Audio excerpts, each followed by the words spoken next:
Hello everyone, and welcome to our BA Careers training session. Today, we're going to explore how to build a portfolio that can really help you get hired. The focus will be on real-world business analyst projects that you can showcase. In this presentation, I'll share practical tips and strategies to help you stand out in the job market. Let's get started. As we look at the competitive job market today, it's clear that simply having certificates isn't enough to stand out. Recruiters want to see proof that you actually have real, hands-on experience. That's where your portfolio comes in. It's essentially evidence of your capability. It shows what you can do, not just what you've learned. This training is important because it helps you build that portfolio, demonstrating your skills and experience in a way that makes you more attractive to potential employers. Remember, in a crowded market, proving what you can do is what really makes a difference. Let's take a closer look at what employers are really looking for. First, stakeholder understanding is crucial. It's about knowing who your stakeholders are, what they need, and how to engage with them effectively. Next, professional BRD writing is essential. Being able to articulate requirements clearly and precisely ensures everyone is on the same page. Data analysis skills also play a vital role, as they enable you to turn raw data into actionable insights.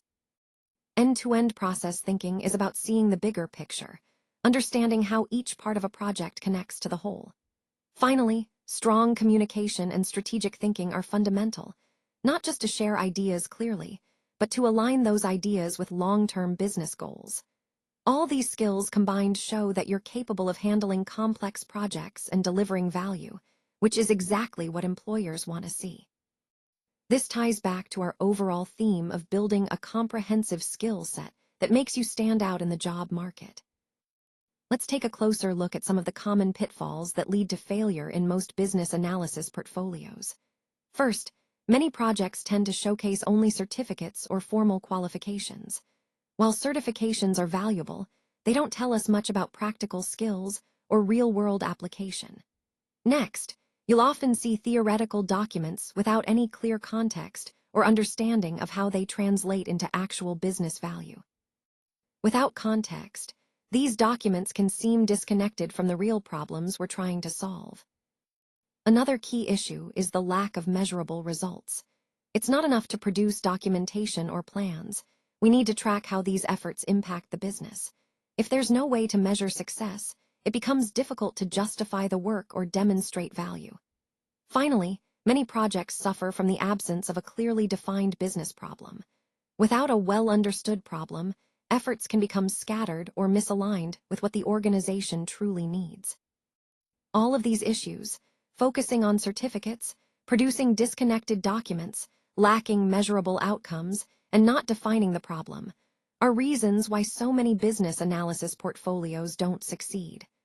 Understanding these pitfalls helps us aim for a more strategic, outcome-driven approach. Now, let's take a closer look at some of the common challenges faced by retail companies today.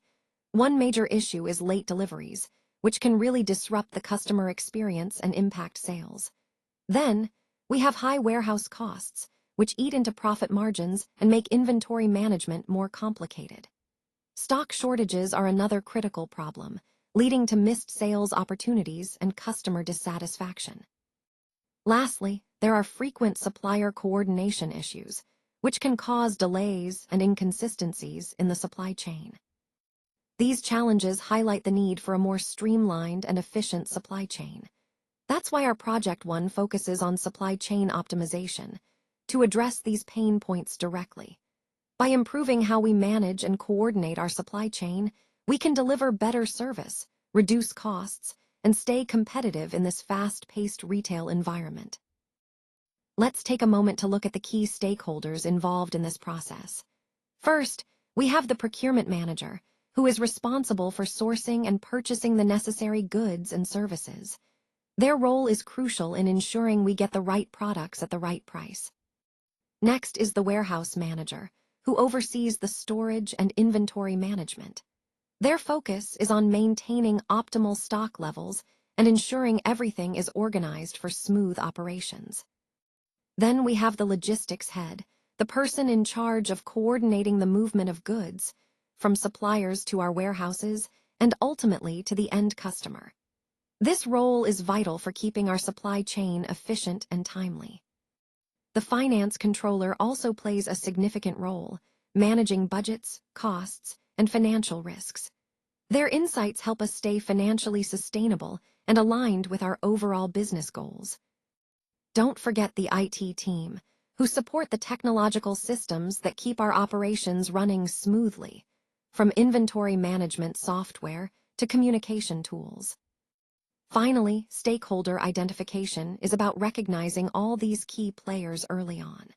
It's essential because understanding who is involved and their responsibilities helps us coordinate better and ensures everyone's needs and concerns are addressed from the start. Connecting these points to our overall theme, effective stakeholder identification and engagement are foundational for successful procurement and logistics strategies. It helps us align efforts, avoid miscommunications, and ultimately achieve our business objectives more efficiently. Let's take a closer look at some of the key elements involved in our project planning. First up is the problem statement, which clearly defines the core issue we're aiming to address. Understanding this helps us stay focused on our ultimate goal. Moving on, we have the as-is and to-be processes. These are essential to visualize where we are now and where we want to go in the future. This comparison guides our improvement strategies. Next, we need to consider both functional and non-functional requirements. Functional requirements specify what the system must do, like specific features or capabilities, while non-functional requirements cover aspects like performance, security, and usability, which are equally vital for success. Risk analysis is another crucial step. By identifying potential risks early, we can develop mitigation plans to prevent or minimize their impact. Alongside that, a cost-benefit analysis helps us evaluate whether the benefits of the project justify the investment, ensuring our resources are well spent.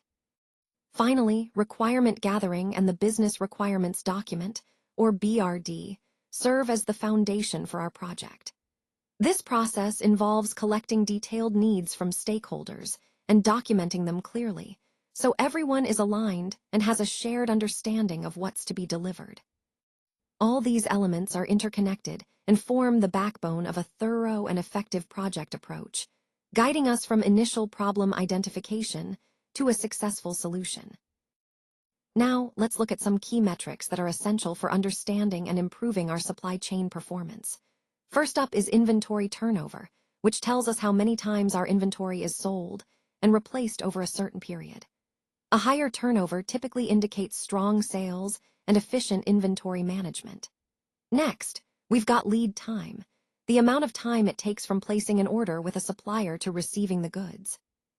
Shorter lead times give us greater agility and reduce the risk of stockouts. Then there's the order fulfillment rate, which measures how often we can fulfill customer orders completely and on time. This is a direct indicator of our service levels and customer satisfaction. And finally, the supplier performance score, which helps us evaluate how well our suppliers are meeting quality, delivery, and communication standards. Together, these metrics provide us with valuable data that we can analyze to identify areas for improvement. This is where data analysis and optimization come into play. By continuously tracking and analyzing these key metrics, we can make informed decisions to streamline our processes, reduce costs, and enhance overall efficiency. This ongoing cycle of measurement and improvement is crucial for maintaining a competitive edge and ensuring our supply chain operates at peak performance. Let's take a closer look at the measurable business impacts we've achieved. First, we've reduced inventory costs by 18%, which is a significant saving that helps improve overall efficiency. Next, our delivery performance has improved by 22%, meaning our products are reaching customers faster and more reliably. Additionally, we've decreased supplier delays by 15%, which directly contributes to smoother operations and better customer satisfaction. These numbers are not just statistics. They demonstrate how our strategies are making a real difference in our business. They also highlight the importance of continuous improvement and aligning our efforts with our overall goals. Let's take a closer look at some of the key challenges faced by subscription companies. First, we see a 25% churn rate, which means a quarter of the customers are leaving every period. This is a significant issue because high churn directly impacts revenue stability. Next, low renewals indicate that many customers are choosing not to continue their subscriptions, further fueling that churn problem. Additionally, the high acquisition cost means it's expensive to bring in new customers, so losing existing ones becomes even more costly. This sets the stage for our project, AI-driven customer churn. The idea is to leverage artificial intelligence to better understand and predict why customers leave. By doing this, we aim to proactively address churn before it happens, improving retention and reducing those costly acquisition efforts. Connecting these points to our overall theme, it's clear that tackling churn with innovative solutions like AI is crucial for sustainable growth in the subscription industry. Now, let's look at the key roles involved in defining churn and setting our KPIs. We have the marketing head, who provides insights into customer acquisition and retention trends. The customer success manager is essential for understanding customer feedback and identifying pain points that lead to churn. The data science team plays a critical role in analyzing data patterns and predicting churn behavior. The product manager ensures that our product features align with customer needs and helps prioritize improvements. Moving on, the first step is to clearly define what we mean by churn and establish the relevant KPIs. This involves setting measurable indicators that accurately reflect customer retention and loss. Once we have that, we move into churn requirement elicitation, which is about gathering detailed requirements from all stakeholders, making sure everyone's expectations and insights are captured. This process is vital because it ensures our churn management strategies are targeted and effective. By aligning these efforts across teams, we create a cohesive approach that drives better customer retention and overall business growth. It's really about collaboration and clarity, making sure everyone is on the same page as we move forward. Now, let's look at how we can predict churn probability. This involves creating a dashboard specifically designed for high-risk customers, so we can quickly identify those who are most likely to leave. An important feature here is the alert system that activates if a customer's risk exceeds 70%. This helps us prioritize our efforts and intervene proactively. Moving on to the functional and analytical requirements, these are the foundation for building an effective churn prediction system. They ensure that our dashboard is not only accurate, but also user-friendly and insightful. By focusing on these key requirements, we can better understand customer behaviors and improve our retention strategies. Overall, this approach ties into our broader goal of leveraging data-driven insights to enhance customer loyalty and reduce churn. Let's start by understanding classification models. These are tools that help us categorize data into different groups, which is essential for many AI applications. It's important to grasp how they work so we can choose the right model for our needs. Next, we need to define success criteria. This means setting clear, measurable goals for our AI projects. Whether it's accuracy, speed, or user satisfaction, having these benchmarks helps us evaluate progress effectively. Aligning AI output with business goals is crucial. We want to make sure that the insights and decisions made by AI support our overall strategy and add real value. This alignment ensures that AI isn't just technically impressive, but also practically beneficial. Finally, AI collaboration emphasizes the importance of teamwork between data scientists, business leaders, and stakeholders. Successful AI initiatives require ongoing communication and shared understanding to maximize impact and ensure everyone is working towards common objectives. Let's talk about targeted discounts first. By tailoring our discounts to specific customer segments, we can effectively boost engagement and encourage repeat business. Moving on to personalized engagement, this is about creating meaningful interactions that resonate with each individual customer, making them feel valued and understood. Loyalty programs play a crucial role here as well.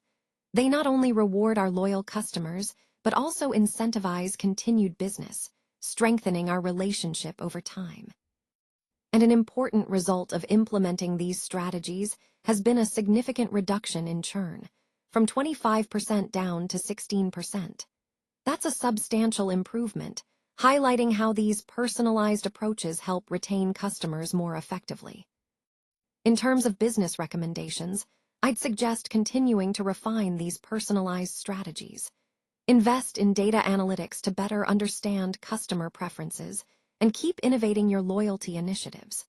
Overall, these tactics align perfectly with our goal of building a more engaged, loyal customer base and driving sustainable growth.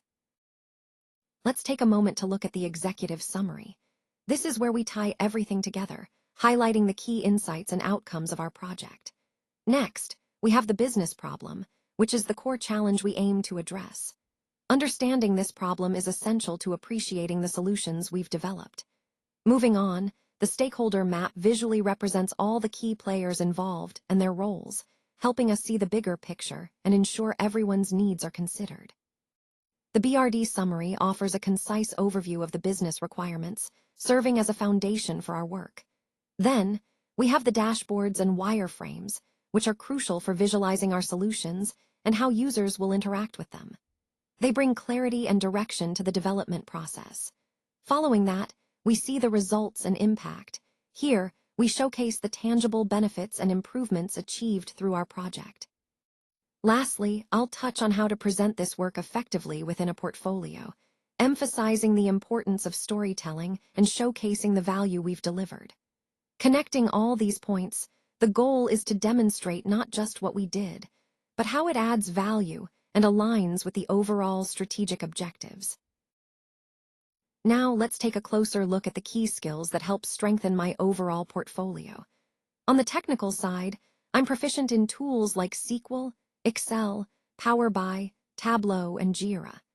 These are essential for data analysis, visualization, and project management, enabling me to handle complex data sets and communicate insights effectively. Moving into the analytical realm, I focus on root cause analysis, SWOT analysis, and process mapping. These skills are vital for diagnosing issues, understanding strengths and weaknesses, and streamlining workflows, all of which support informed decision-making. Finally, on the strategic front, stakeholder management and executive communication are crucial. Building strong relationships with stakeholders and being able to communicate effectively at the executive level help ensure alignment and drive strategic initiatives forward. Altogether, these skills, technical, analytical, and strategic, form a powerful toolkit that enhances my ability to deliver value across projects and align with organizational goals. This comprehensive skill set is what truly strengthens my overall portfolio and contributes to successful outcomes. Let's take a look at some of the key industries that are currently hearing strong business analysts. First up, we have FinTech, which is transforming the financial services sector through innovative technology solutions. Business analysts here are crucial for bridging the gap between technical teams and business goals. Next is healthcare, where BAs play a vital role in improving patient care and streamlining operations through data-driven insights. Then there's SaaS, or software as a service, where BAs help in developing and refining cloud-based applications that meet user needs. Manufacturing is also a significant area, with business analysts helping optimize production processes and supply chain management. E-commerce continues to grow rapidly, and business analysts are essential in analyzing customer data, enhancing user experience, and driving sales strategies. Overall, these industries are hearing business analysts strongly because they recognize the value BAs bring in improving efficiency, innovation, and competitive advantage. This aligns perfectly with our overall theme of expanding career opportunities for business analysts across diverse sectors. All right, now let's focus on building 2 in-depth case studies. The goal here is to really dive into the details of each project, highlighting what was done, and most importantly, the measurable results we achieved. This approach helps demonstrate our impact clearly and convincingly. Once we've crafted these case studies, Sharing them on LinkedIn is a great way to showcase our expertise and reach a wider audience. Don't forget to include links to your portfolio or GitHub, so viewers can explore your work further. Finally, practicing confident storytelling is key. When you present these case studies, do so with assurance and clarity, making your audience believe in your skills and the value you bring. This action plan ties everything together. By developing strong case studies, sharing them strategically, and honing your storytelling, you're positioning yourself as a credible and compelling professional in your field. Now, as we wrap up, I want to emphasize the importance of shifting our focus from simply being task executors to becoming true drivers of business value. It's not just about completing tasks, it's about demonstrating real impact, showing how our efforts contribute to the company's success. By doing this, we position ourselves as problem solvers who understand the bigger picture and can offer strategic solutions. This mindset not only elevates our role, but also aligns our work more closely with business goals. Remember, the final takeaway is about transformation, moving from just getting things done to actively creating value and solving critical business challenges. This approach will help us stand out and make a meaningful difference in our organizations.